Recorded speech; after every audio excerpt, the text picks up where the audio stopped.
नमस्कार दोस्तों, स्वागत है आपका हमारे चैनल टेल्स बाय यशु पर। यहाँ पर आपको मिलेंगी अनोखी और रोचक कहानियाँ। अगर आपको हमारी कहानियाँ पसंद आती हैं तो कृपया करके हमारी वीडियो को लाइक करें, इसको अपने दोस्तों के साथ शेयर करें और अगर आप इस चैनल पर नए हैं तो कृपया करके सब्सक्राइब करें। आपका हमारे चैनल पर विजिट करने के लिए बहुत बहुत धन्यवाद। चलिए आज की कहानी का सफर शुरू करते हैं। पिछले एपिसोड में हम सब ने सुना था कि अभी यहाँ पर स्पेशल डिपार्टमेंट के लोग, जो कि अभी उनका 15 मिनट का टाइम पूरा हो गया था, तो रोहित उन्हें इंस्ट्रक्शन देता है कि वो भी यहाँ से अभी अपनी केव में चले जाएं ताकि वो यहाँ से सेफली जा सके। हालांकि भूमिका एक पल के लिए मना करती है, लेकिन अब रोहित के कहने से अब वो भी वहाँ पर चली जाती है। लेकिन उन सब के जाने के बाद भी रोहित यहाँ पर नहीं आता। रोहित अभी भी उस मिस्टीरियस मैन के साथ अभी वहाँ पर फाइट कर रहा था।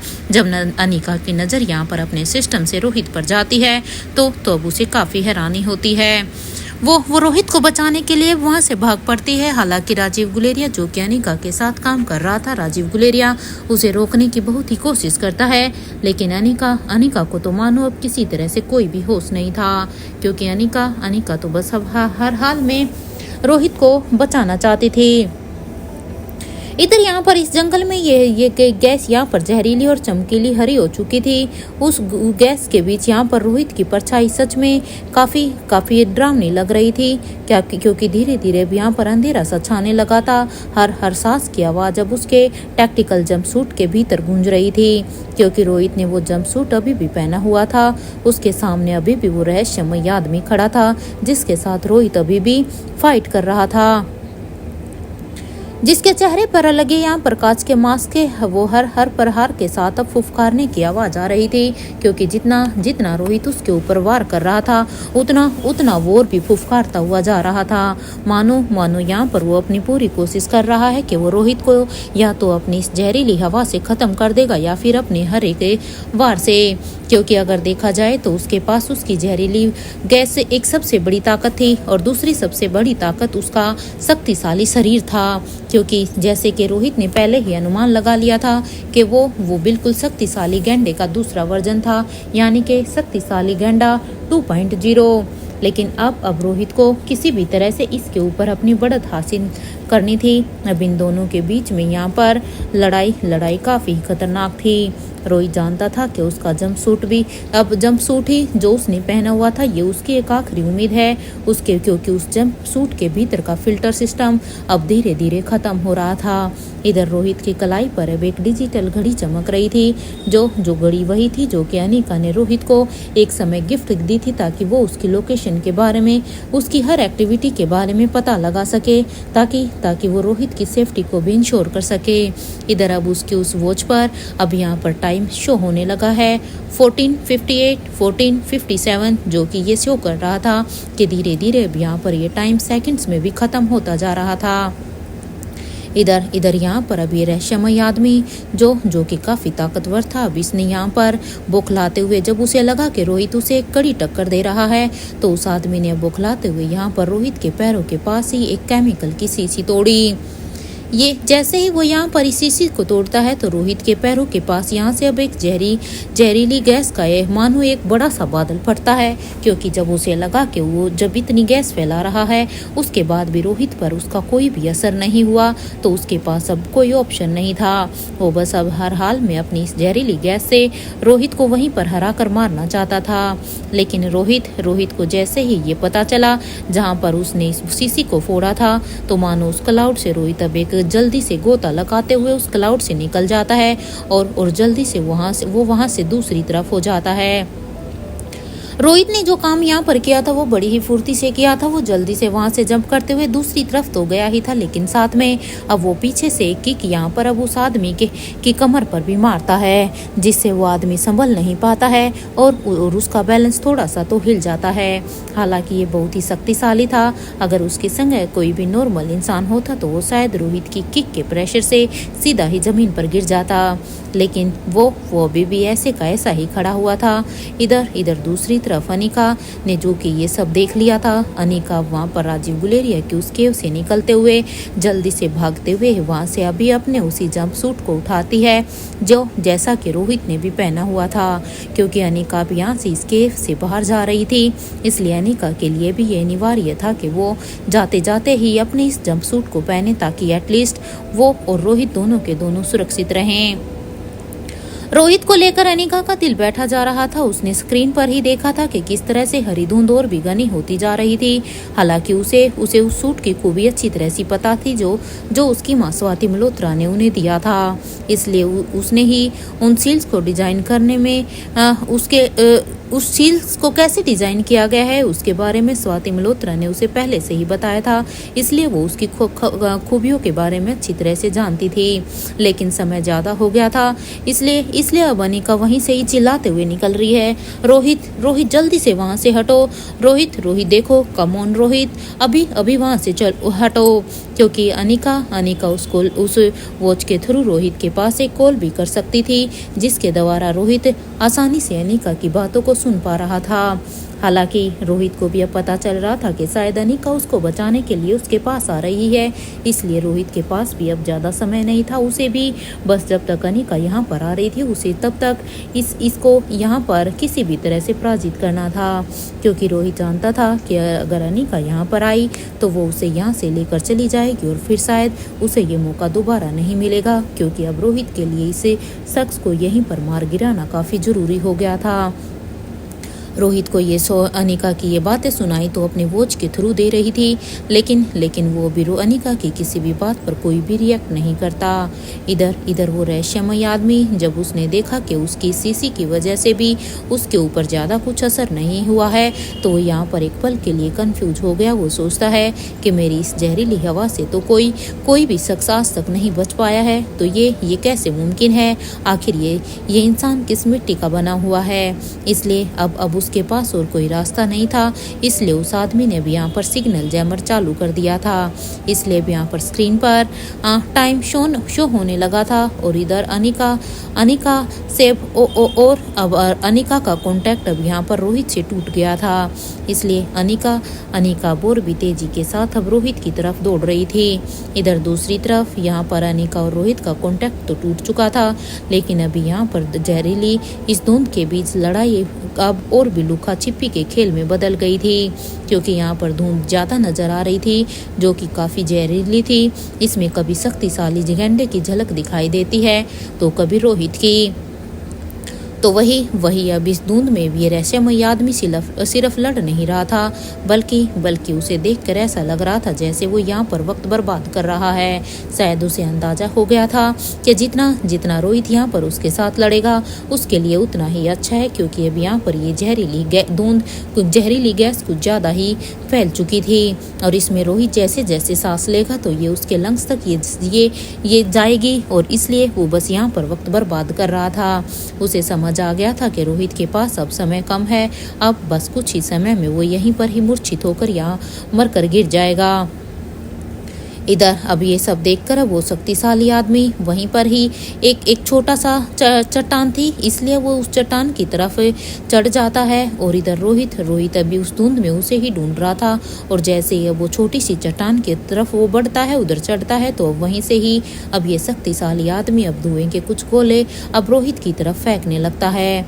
जब वो यहाँ पर इस जहरीली गैस के गोले उसकी तरफ फेंकता है तो अब रोहित के यहाँ पर इंफ्रारेड सेंसर ने काम करना बंद कर दिया था, क्योंकि इस जंप सूट में ये खास काम कर रहा था। और जैसे ही अब यहाँ पर ये सब होता है तो ऐसा लग रहा था मानो रोहित के फेफड़े जल रहे थे। ये फेफड़े अब यहाँ पर इस गैस से नहीं जल रहे थे, बल्कि ये शायद उसकी थकान से जल रहे थे, क्योंकि रोहित काफ़ी देर से इसके साथ लड़ रहा था और अब तक तो उसका उस जंप सूट का टाइम भी ख़त्म हो गया था। अब ये जंप सूट शायद उसके लिए कोई काम नहीं कर रहा था और जैसे ही यहाँ पर रोहित के फेफड़े अब जलना मानो शुरू होते हैं, क्योंकि रोहित को अंदर से कुछ जलन महसूस होती है। तो अब यहाँ पर उसकी कलाई की गड़ी अब एकदम से ही थरमराई। इधर अब उस सूट के ऑक्सीजन स्कब अब जोर जोर से आवाज कर रहे थे। अब यहाँ पर अनिका जो कि अभी भी अपनी स्पीड से दौड़ रही थी, क्योंकि जहाँ अनिका काम कर रही थी उससे रोहित की लोकेशन थोड़ी सी ज़्यादा थी, इसलिए अनिका को कुछ समझ नहीं आया और वो बस दौड़कर ही रोहित के पास पहुँचना चाहती थी। साथ के साथ अनिका को रोहित की काफ़ी चिंता हो रही थी। उसकी आंखों से अब काफ़ी आंसू भी बह रहे थे, क्योंकि अब उसे लगने लगा था कि शायद वो रोहित को अब नहीं बचा पाएगी, क्योंकि 15 मिनट तो कब की हो चुकी थी। उसे अब यहाँ पर जल्द से जल्द वहाँ पहुँचना था, और अभी भी वो जब देखती है वहाँ से तो बहुत सारा धुआं निकल रहा था। अब वो साफ साफ समझ जाती है कि बस अब शायद रोहित को रोकना, रोहित को बचाना उसके लिए मुश्किल होगा, लेकिन उसे बस रोहित को हर हाल में बचाना था। और वो अब यहाँ पर अपने मन ही मन में कहती है, बस मिस्टर मारवा, थोड़ी देर रुकना मिस्टर मारवा, देखो प्लीज़ मेरा इंतज़ार करना, मैं आपको कुछ भी नहीं होने दूंगी, प्लीज़ मिस्टर मारवा, आपने ये सब बिल्कुल ठीक नहीं किया, इवन आपको ये सब करना ही नहीं चाहिए था। इधर ये कहते हुए ही अनिका अब रोहित की तरफ बढ़ रही थी, तो इधर वहाँ रोहित अब उसी के साथ लड़ रहा था। और अब यहाँ पर रहस्यमय आदमी ने अब रोहित को एक बड़े से टैंक के साइड में अब उसे दबा दिया था। इधर रोहित ने भी अब अपने सिर से उसके मास्क पर अब एक जोर से हमला किया, क्योंकि रोहित को अब समझ आ गया था अब उसके पास कोई ऑप्शन नहीं है, इसलिए रोहित ने भी अपनी पूरे शरीर की ताकत लगाकर उसके ऊपर हमला किया था। जैसे ही रोहित ने भी यहाँ पर हमला किया तो रोहित ने जो ये जंप सूट पहना था उसके कांच में अब यहाँ पर दरार आ गई थी। लेकिन अब जैसे ही रोहित के इस जंप सूट के ऑक्सीजन में यहाँ पर दरार आई तो अब ये आदमी मानो पागलों की तरह हंसने लगा था, क्योंकि अब उस आदमी को लगा था कि शायद अब वो यहाँ पर इसे और भी जल्दी से मार पाएगा। उसे भी मानो इसी पल का ही इंतजार था। और यहाँ पर अब वो और भी ज़्यादा तेजी से अब रोहित की तरफ अपने मुंह को करता है और भी ज़्यादा गैस अब उसके सूट के ऊपर ही गिराने लगता है। इधर अब यहाँ पर उस जंप सूट से अब रोहित को नोटिफिकेशन आने लग जाते हैं कि फिल्टर संतृप्ति 90%। अब यहाँ पर सिस्टम के विफलता में बस 60 सेकंड का वक्त है। इधर अब यहाँ पर अनिका भी अब जल्दी से अब उस जंगल की तरफ पहुँच ही चुकी थी। अब रोहित और अनिका के बीच में ज़्यादा डिस्टेंस तो नहीं था। और जैसे ही अब अनिका वहाँ से देखती है कि यहाँ पर वहाँ पर अब सच में रोहित की हालत उसे बिल्कुल भी साफ दिखाई नहीं दे रही थी। इधर रोहित को भी अब लगने लगा था कि उसे जब तक अनिका यहाँ पर आ रही है उसे इस शक्तिशाली आदमी को कहीं एक दूसरी जगह पर लेकर जाना होगा, क्योंकि अब रोहित को एहसास होने लगा था कि वो भी से ख़त्म कर सकता है। क्योंकि रोहित जो भी यहाँ पर अब कुछ कर रहा था वो रोहित जानबूझकर कर रहा था ताकि वो इस मिस्टीरियस मैन को अपने झांसे में ला सके, ताकि उसे ये लगे कि वो अपने काम को करने में सक्सेस हो रहा है। इधर इसलिए रोहित अब जल्दी से वहाँ पर एक बनी दूसरी केव की तरफ बढ़ने लगता है। इधर रोहित को उस तरह जाता हुआ देखकर अब वो शक्तिशाली आदमी वो भी अब रोहित के पीछे ही जाता है। इधर जैसे ही वो वहाँ तक पहुँचता है तो अब रोहित जल्दी से अब उस केव के आगे से अब उस पत्थर को हटाता है और अब वो जल्दी से यहाँ पर अचानक से एक बड़ी सी जंप मारता है, जो कि वो उस शक्तिशाली आदमी के इस मिस्टीरियस मैन के सीधे से ऊपर से आता है और अब वो उसे पीछे से एक धक्का मारता है। जैसे ही यहाँ पर रोहित उसे पीछे से उसकी कमर पर धक्का मारता है तो रोहित ने यहाँ पर अपने शरीर की पूरी ताकत को लगाकर उसे धक्का मारा था, जिससे वो आदमी अब सीधा ही उस केव के अंदर चला जाता है। इधर यहाँ पर इस केव में जाने के बाद वहाँ पर वहाँ पर कुछ इलेक्ट्रिक लॉक भी लगे हुए थे, जिसमें अब अचानक से एक शॉर्ट सर्किट हो जाता है और वो भी यहाँ पर लाल रंग में जलने लगती है, क्योंकि बाहर से धक्का देने के कारण अब यहाँ पर मशीनरी जाम हो गई थी और वो अब यहाँ पर अपने हाथों से अब ठंडे लोहे पर अब यहाँ पर प्रहार करता है। इधर अनिका ने जब ये देखा तो अनिका को अब अपने आप पर काफ़ी गुस्सा आ रहा था, क्योंकि अब रोहित भी अभी उसी केव में था जिस केव में वहाँ पर वो मिस्टीरियस मैन था। रोहित जितना भी उसके पास रहेगा अनिका यही सोच रही थी कि वो अब यहाँ पर रोहित को नहीं बचा पाएगी, इसलिए अब यहाँ पर रोहित और वो शक्तिशाली आदमी वो दोनों ही अभी उस केव में बंद हो चुके थे। तो यहाँ पर दूसरी तरफ अनिका भी यहाँ बाहर से बस उस पत्थर को ही हटाने की कोशिश कर रही थी, क्योंकि अनिका को भी यहाँ पर नहीं पता था कि रोहित ने यहाँ पर आखिरी 2 मिनट में ही पूरे के पूरे गेम का पासा पलट दिया था। रोहित को भी यहाँ पर आने के बाद समझ में आ गया था कि खुली जगह में ये जहरीली गैस को रोकना बहुत ही मुश्किल है, क्योंकि जब रोहित उसके साथ फाइट कर रहा था तो उसे ये समझने में ज़्यादा देर नहीं लगी थी। इसलिए वो बस किसी भी तरह से यहाँ पर इस आदमी को लाना चाहता था। इसलिए रोहित ने यहाँ पर इस तरह से प्रिटेंड किया कि जैसे उसके फेफड़े जल रहे हो, और उसकी इस एक्टिंग पर उसे मिस्टीरियस मैन ने भी उसके ऊपर विश्वास कर लिया। इधर अब यहाँ पर रोहित ने अपनी अपनी कलाई पर बंधी उस वॉच से अब यहाँ पर एक ड्रेनेज मैप को स्कैन किया और देखा कि यहाँ पर ठीक नीचे एक पुरानी पत्थर की गुफा है, क्योंकि रोहित ने अपने उस वॉच के द्वारा सब कुछ कर लिया था, क्योंकि ये एक हाई टेक्नोलॉजी की एक वॉच थी जो अनिका ने ही उसे गिफ्ट की थी। रोहित ने जानबूझकर उसके सामने हारने का नाटक किया था और अपनी वॉच के खराब होने का ये सब उसने जानबूझकर ये सब उसको भ्रमित करने के लिए किया था। और जब यहाँ पर रोहित रहस्यमय आदमी को वो बस अपने पीछे आने के लिए उकसाना चाहता था, और जैसे ही यहाँ पर इस केव के अंदर वो अब उसके पास आया तो रोहित ने भी यहाँ पर अपनी बेल्ट से एक ग्रैपलिंग हुक को निकाला और अब वो उसे उस फर्श के ढक्कन को उसी से उखाड़ देता है। अब वह उस आदमी को पकड़कर, क्योंकि अब यहाँ पर रोहित को पता चल गया था जिस केव में वो यहाँ पर है उसके नीचे भी एक और केव है, इसलिए अब इस ढक्कन के द्वारा इसे उठाकर वो उसे उसी में पकड़कर सीधा ही अंधेरी गुफाई की गहराई में उसे लेकर कूद जाता है। यहाँ पर जिस केव में अब रोहित उसे लेकर कूदा था तो यहाँ पर गुफा के भीतर काफी नमी थी, और सच कहें तो हवा का दबाव अलग ही था।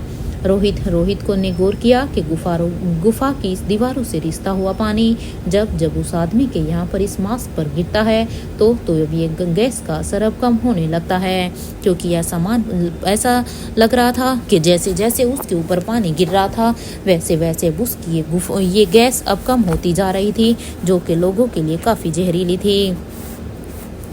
इसको देखकर अब रोहित को एहसास होता है और अब वो यहाँ पे अपने मन में सोचता है, ओह तो ये बात है, जो ये जहरीली गैस है ये केवल ड्राई वातावरण में ही काम करती है। नमी उसके अणुओं को भारी बना देती है, तभी तो यहाँ पर अब इसकी ये जो गैस है इसमें कमी आई है।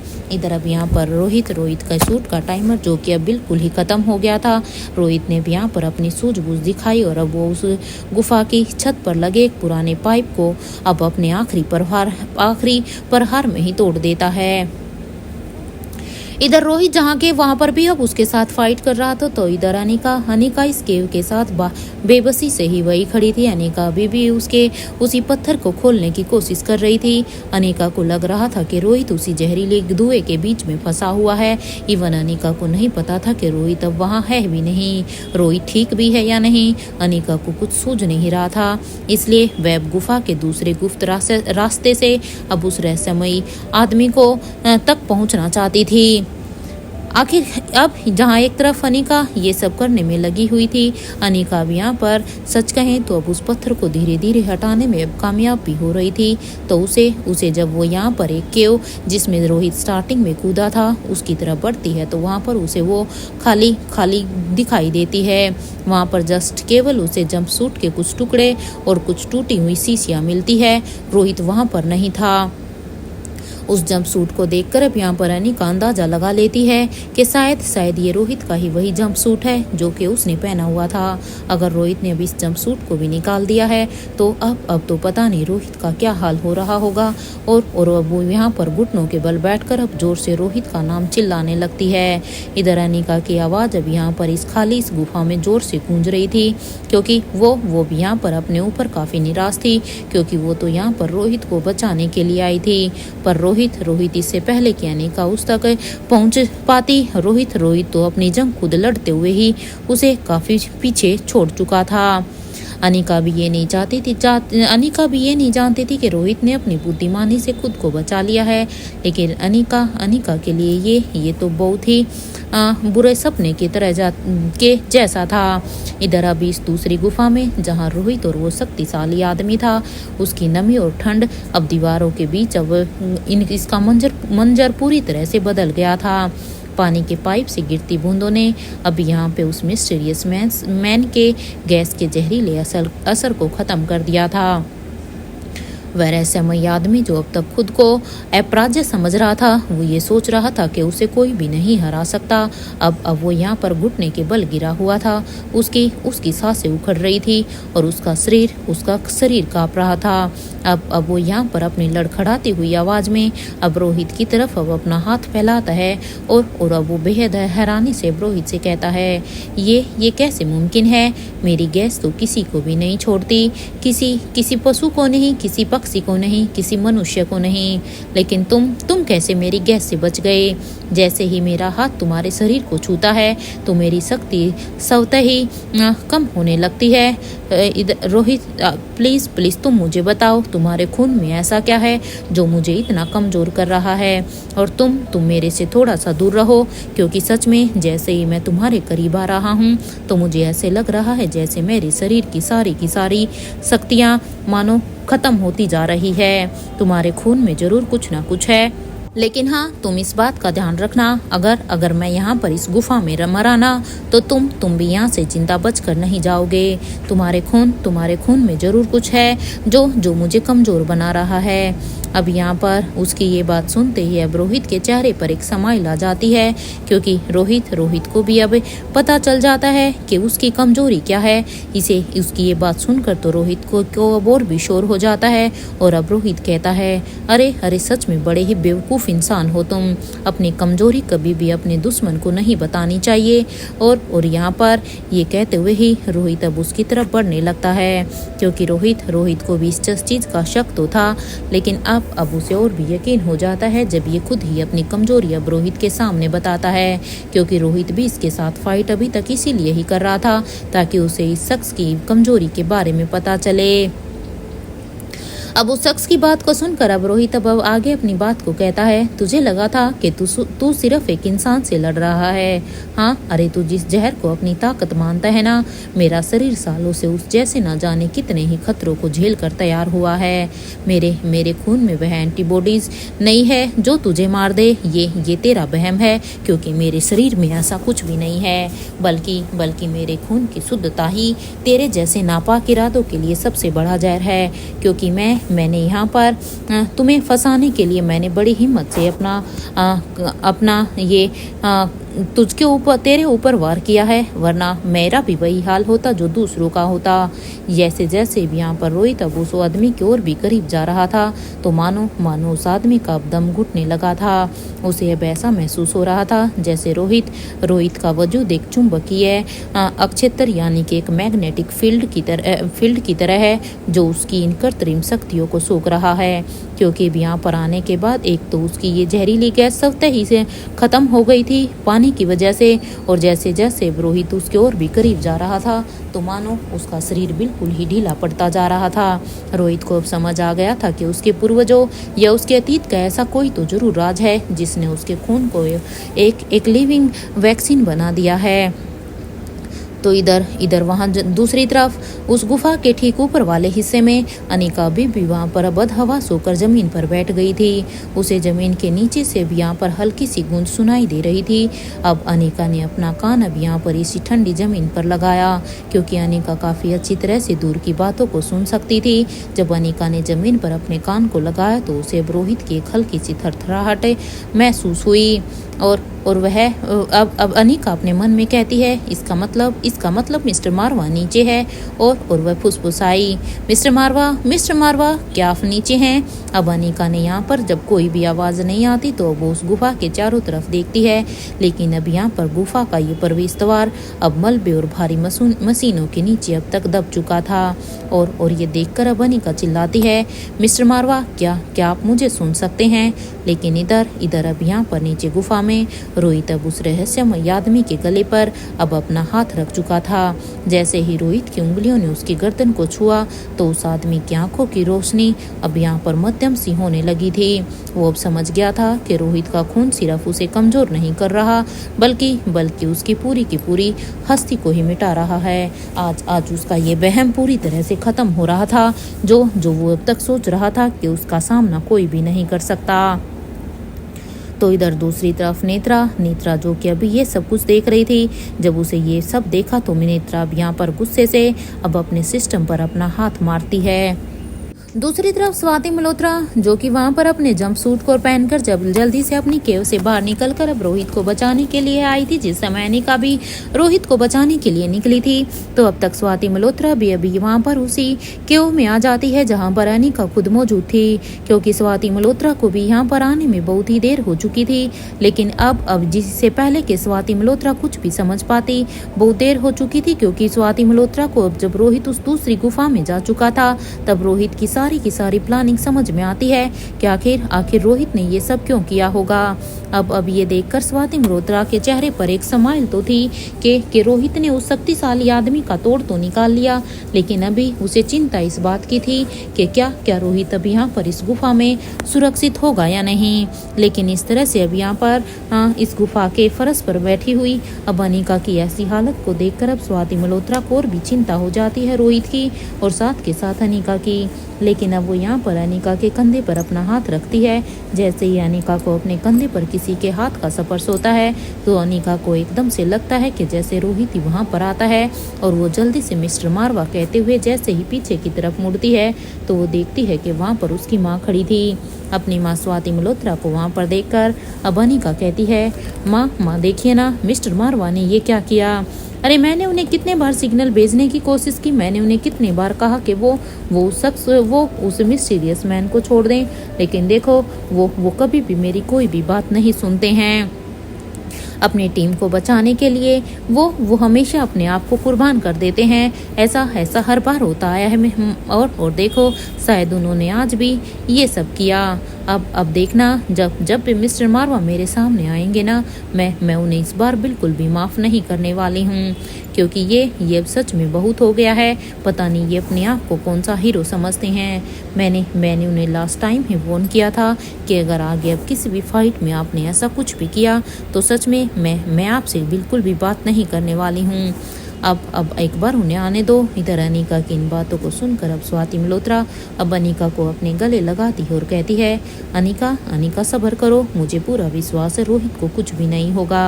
हम रोहित को बचा लेंगे और जहाँ तक मुझे लगता है रोहित का ये कदम उठाने के पीछे जरूर कोई ना कोई तो मकसद था, या मैं यूँ कहूँ कि शायद रोहित को ये पता चल चुका था कि आखिर उस शख्स को कैसे ख़त्म किया जा सकता है, और इसीलिए उसने ये सब किया। क्योंकि मैं अच्छी तरह से तुम्हें ये कह सकती हूँ।